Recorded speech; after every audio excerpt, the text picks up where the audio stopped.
Students of CBSE board class 12। बच्चों, आपके biology का एग्ज़ाम था।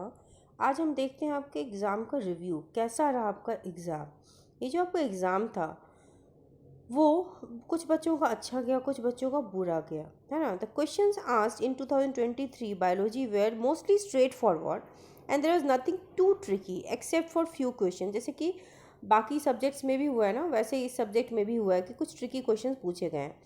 एमएस मंजुलाथा एक टीजीटी साइंस की टीचर है, जैन इंटरनेशनल रेसिडेंशियल बैंगलोर में। उन्होंने कहा कि एक बैलेंस्ड डिस्ट्रीब्यूशन ऑफ क्वेश्चन था बायोलॉजी पेपर में, including questions that were easy, average, and difficult. Paper had a well-defined focus for a diverse group of students. जैसे कि section B, C and D were moderately challenging, but जो part E था that was mostly direct.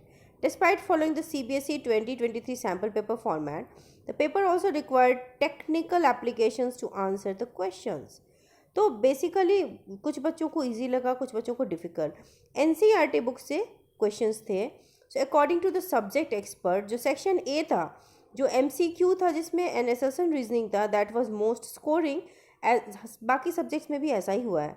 And easiest part of the exam, however the difficulty level increase from there. शुरू के question easy होते हैं, difficulty level धीरे धीरे बढ़ती है।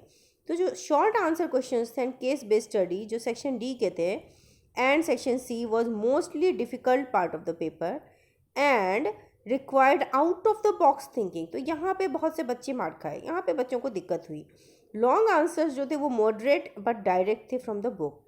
तो as per the teachers most of the questions were direct simple, but students who judiciously prepared for NCERT and sample paper वो अच्छा स्कोर करेंगे क्योंकि एग्ज़ाम मॉडरेट टू डिफ़िकल्ट के रेंज में था। चैप्टर जहाँ से आपका मार्क्स डिस्ट्रीब्यूशन था, रिप्रोडक्शन जो चैप्टर 6 था वहाँ से 16 मार्क्स के क्वेश्चन थे। जेनेटिक्स एंड इवोल्यूशन से 20 मार्क्स का क्वेश्चन था। बायोलॉजी एंड ह्यूमन वेलफेयर से 12, बायोटेक्नोलॉजी एंड एप्लीकेशन से 12 मार्क्स, इकोलॉजी एंड एनवायरनमेंट से 10 मार्क्स के क्वेश्चन थे। तो आपका जो एग्ज़ाम पैटर्न होता है ना, section A 16 MCQs and analysis reasoning type होता है, पर क्वेश्चन 1 नंबर होता है। Section B very short answer questions of 2 marks. Section C में 7 क्वेश्चन होते हैं, बी में 5 थे, ये 7 क्वेश्चंस होते हैं, हर क्वेश्चन 3 नंबर का होता है। सेक्शन डी में 2 क्वेश्चंस होते हैं, case based study of 4 marks each.